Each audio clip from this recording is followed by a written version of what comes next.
بسم اللہ الرحمن الرحیم۔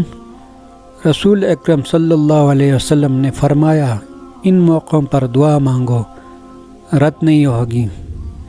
نمبر 1، جب دھوپ میں بارش ہو رہی ہو۔ نمبر 2، جب اذان ہو رہی ہو۔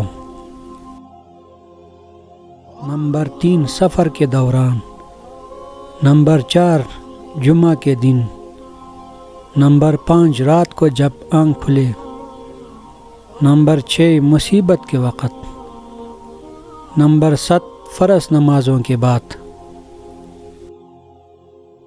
نبی کریم صلی اللہ علیہ وسلم نے ارشاد فرمایا، تم اللہ تعالیٰ سے ایسی حالت میں دعا کرو کہ تم قبولیت کا یقین کرو، اور یہ جان رکھو کہ اللہ تعالیٰ غفلت سے بھرے دل سے دعا قبول نہیں کرتا۔ جابر رضی اللہ عنہ نے کہا، رسول اللہ صلی اللہ علیہ وسلم فرماتے ہیں، ہر رات میں ایک گھڑی ایسی ہوتی ہے، اس وقت جو آدمی اللہ سبحانہ تعالیٰ سے دنیا اور آخرت کی بھلائی مانگے، اللہ سبحانہ تعالیٰ عطا کرے، اور یہ گھڑی ہر رات ہوتی ہے۔